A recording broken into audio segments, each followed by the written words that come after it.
Hey y'all, what's up? What's going on? Welcome back to my channel. So for today's video, we are doing pass or purchase. Basically, we're going to talk about all of the new summer launches that are coming out, and are we going to pass or are we going to purchase? So I've got my list right here to keep myself on track. So let's go ahead and get into it. The first thing I want to talk about, anything from ColourPop. Okay, I don't know about y'all. However, I have never purchased anything from ColourPop, and I don't think that I will, and it's nothing against them. I don't have an opinion on the products or the quality of the products. However, they push out so much product, it overwhelms me. I'm kind of like, okay, I swear every other day it's something, and it makes it hard to keep up with and to just kind of keep, I don't know, I just can't. I cannot with ColourPop. So I know they're launching foundations. The foundations I believe are $12. There's 40 shades, so that's bomb that they have a foundation that's affordable with a nice shade range, and they have setting powders as well. That's cool. However, I just can't. I cannot get into the whole ColourPop movement. If you're someone who likes ColourPop, please drop down below what you like and what's one of your favorite products from them, because I just can't do it. I cannot get the energy to sit down and figure out what to get from them. So I think it's great that they are a smaller company and they are able to push out products like that, but at the same time, I think for consumers, it can be a lot. The next thing, Violet Boss, the Flamingo palette. So I have purchased a palette from Violet Boss before, the hashtag palette. I actually just pulled it out the other day because I need to use it more, and they have this Flamingo palette. It's summertime, as you guys can see. I'm feeling the summer vibes with my eyeshadow today, and I love how colorful this palette looks. This is something for sure that I am going to purchase. So I have started to declutter so I can get some more colorful palettes. Colorful palettes are something that I don't have a lot of, so I might have a couple of palettes that have a few pops of color here and there, but as far as just like a palette of all colors, I need one, and I'm going to for sure be getting that. So that is 100% a purchase. Next up on the list, okay, Urban Decay Born to Travel palette. That palette is the palette that made me say, you know what? Go through all your crap, get rid of something, because I actually just ordered that palette last night on Urban Decay website. Hopefully, I think by the time this video goes up, it might be available online. Not sure. I'll leave a little something around on the screen to tell you, but that palette screams me. I like that it has a ton of shades. I like variety. I can create so many different looks of that. That palette is going to be fun. I have been in love with Urban Decay here recently. My eyeshadow and my lip color, both from the Urban Decay Beach collection. I am digging it. I think that palette is so beautiful, and you can just come up with so many different looks. So that is for sure already purchased. Oh, I didn't tell you guys. Okay, let me backtrack really quick. ColourPop, the foundations already came out. They came out June 14th. The Violet Boss Flamingo palette, they haven't said when that one was going to come out yet. The Urban Decay Born to Travel, right now it's available on the website. Not sure if it's sold out on the website, but I know it will be online. Oh, here we go. It'll be online June 19th and in stores June 24th. So online, it'll be Sephora, Ulta, and Macy's. Okay. MAC and Aaliyah. Okay, this comes out June 21st, and I love Aaliyah. I don't know anyone who does not love Aaliyah.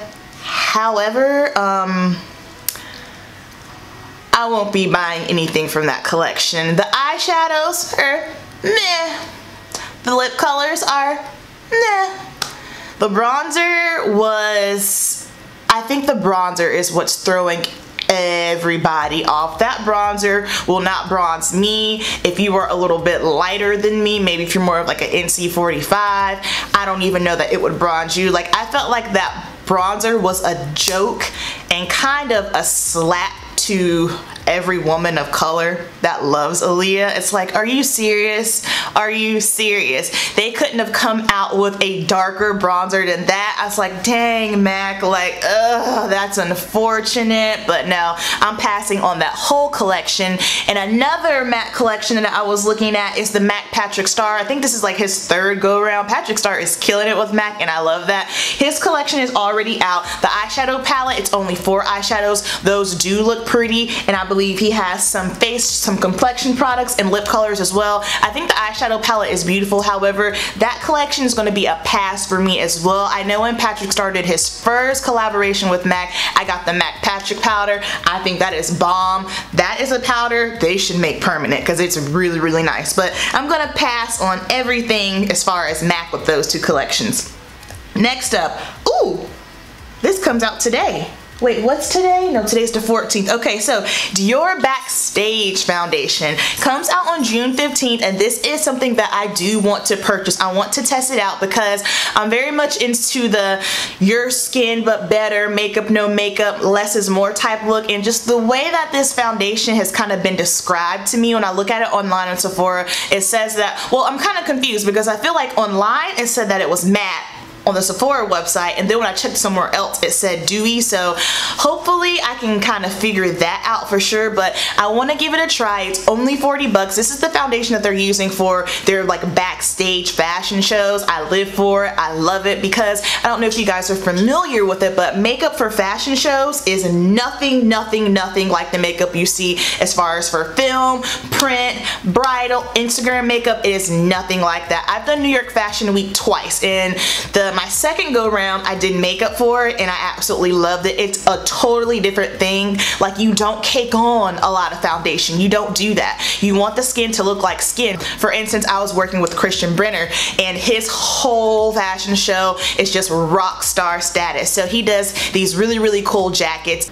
And so just really dark, grungy, smoky eyes. But then as far as the complexion, contour, so a little bit of spot concealing if they needed it, and for some girls they didn't need it, their skin was bomb, and just contouring. So I love the idea of the Dior Backstage because I do love the aspect of fashion show makeup. That's probably my favorite. It's really cool, so I'll definitely be purchasing that. Next up, oh yeah, okay, so another MAC product, the MAC Fix Plus matte version. I will be purchasing this. I have never tried MAC Fix Plus before. I'm probably the only makeup person that has never... Rocket, why are you chewing on my chair? Sorry, Rocket's underneath me. He's chewing on my chair.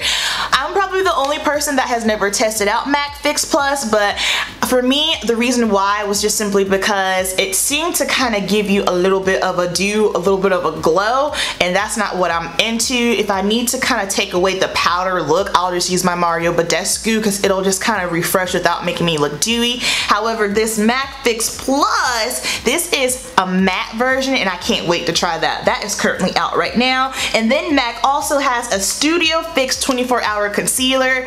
No date for that. However, I'm a concealer junkie. I can bust through some concealer like nobody's business, so therefore I don't mind spending a little bit of coin on concealer. I do go through it really fast because I don't wear foundation on a regular basis, so I do more of under eye concealing, spot concealing, and bam. So I can't wait to try that. Next up, Dose of Colors Block Party. Okay, so these shadows look stunning. However, they cost $20 a pop. And I just, for the life of me, I cannot wrap my brain around $20 for one eyeshadow. I mean, if I were paying $20 for one eyeshadow, it would have to be like huge and the most unique color I have ever seen in my life. I've seen the swatches online. They look beautiful, gorgeous, but I just can't. Nothing against Dose of Colors. I've never tried anything from them. If these weren't priced at $20, I would for sure test them out, but I just can't. Y'all know I'm all about the makeup practicality and do we need this, do we need that, and nah, well, we're not doing that over here, so that's gonna be a pass. Next up, Melt Cosmetics Gemini palette. I've never tried anything from Melt. However, I am going to invest. I have never heard anything bad about it. The shadows sound like it is worth it. The Gemini palette is very fall. It's very grungy. I don't know if you guys are familiar with Makeup Struggles. First of all, if you're not familiar with her, you need to find her and you need to subscribe to her because she's bomb. She's hilarious. But she was talking about palettes that she felt like that were launched in the summer and maybe they should have been launched in the fall. I love the way she thinks because she is public public relations, so she doesn't think like a makeup artist or Instagram influencer, none of that. She's a PR person, and so just her thought process and her ideas and how she thinks, I love that. But I agree with her 100% when she stated that the Melt Gemini palette should have been released in the fall, because the colors are very like mustard and like the deep greens. I mean, it's sickening. I love it. It's very, very grunge, but at the same time, it's like, it's summer. I feel like the launch timing, it's inappropriate, but I will be trying that. So that is a purchase for sure. Next up, Huda Rose Gold Remastered. So this will be out on July 20th. Let me backtrack really quick. The Melt Gemini palette is available now. Okay, so Huda Beauty, she discontinued her original Rose Gold palette, said it was going forever, and then she turned around and relaunched the Rose Gold Remastered. Now, I can see both angles on this. From a business standpoint, she was getting a lot of feedback. I never tried that one. I have the Huda Beauty Desert Dusk, and that's one of my favorite palettes. I think that palette is bomb. But she did take note from the feedback. A lot of people were saying, as far as the original Rose Gold, how the shadows were really, really powdery. They weren't that pigment. The textures were really, really hard to work with. So I understand why she discontinued it. However, when you discontinue it, say it's gone forever, and then you bring it back, it kind of can make consumers feel like you kind of like you gooped them, like you played us, what's good, I ain't into it. So I understand both sides, but for me, I was looking at the Rose Gold Remastered, and I think that's one of those palettes I'm gonna have to see face to face. I was trying to compare it to the Desert Dusk because I feel like they look similar. I don't think they're 100% exact, but I feel like they look very similar, and I don't know that I need Rose Gold palette, the remastered one, especially because her palettes are, I believe, $62, $65 a pop. So I think if you have one Huda palette, you're probably good to go. And again, going back to what Makeup Struggle said, I feel like that palette looks like a fall palette, and it should have been released towards the end of summer as well. So we're gonna pass on that. Next, the ABH Glow Kit, the most recent one. I saw it in Sephora, and I swatched it, and it's beautiful. I can see myself using that for some sort of photo shoot, fashion shows, if I'm doing something creative, but it's glittery, and I'm just not a fan of that glittery look. I'm not a highlighter junkie anyway, and if I am going to pick a particular highlighter due to my large pores, I can't do something that's got a lot of chunks of glitter in it, and I just feel like on my skin type it might not sit that well. I'm still waiting for Crystal's review, so once Crystal does a review on it, I will make a better decision, but at the moment I don't see myself purchasing that, so we're gonna say we're gonna pass on it for the moment. NARS Orgasm. So NARS has this whole full-on orgasm collection. So they have like a lip balm, a lip lacquer, and the loose pigment, not loose pigment, but the loose highlighter.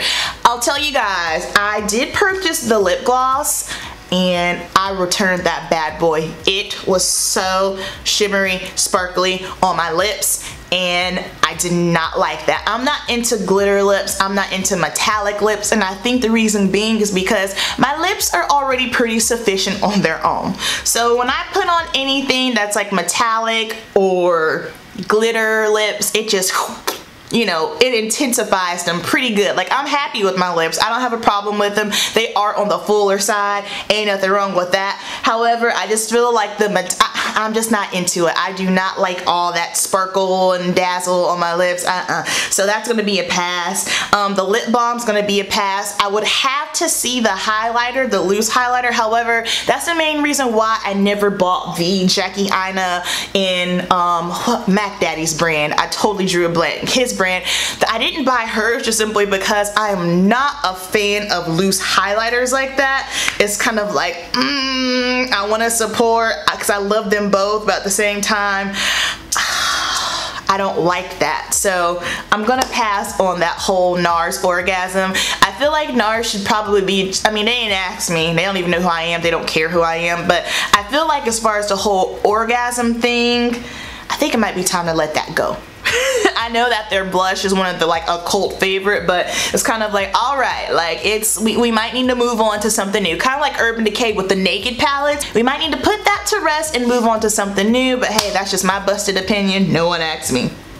And the last product that I have here on my list here is the Morphe x Jaclyn Hill collection. So she just announced yesterday, it'll be probably over a week by the time this video goes up, but she just announced that she's having another collaboration with Morphe. These shadows are basically shadows that didn't make the cut for her original palette with Morphe, the big one. I never purchased that one, not because I dislike it. I think it's a pretty palette, but I just felt like I didn't need it. I like Morphe. I love Jaclyn Hill. I think she's dope, and so therefore when I saw she was coming out with 4 different palettes, I was kind of like, let me see which one speaks to me. And surprisingly, the Black Magic one, it's dark, it's a little bit cool tone, it's grungy. That one spoke to me the most, just simply because I don't have anything like that, and I believe it's only $15, and that comes out June 26th, I believe. Thank you so much for watching. Down below, I want you to let me know some of the products that you think that you are going to pass or purchase on. If there are any other products I did not mention that you're interested in, drop that down below. And if you are not already, please go ahead and subscribe, give me a like, because I would highly appreciate that, and I will see you guys in my next video. Peace.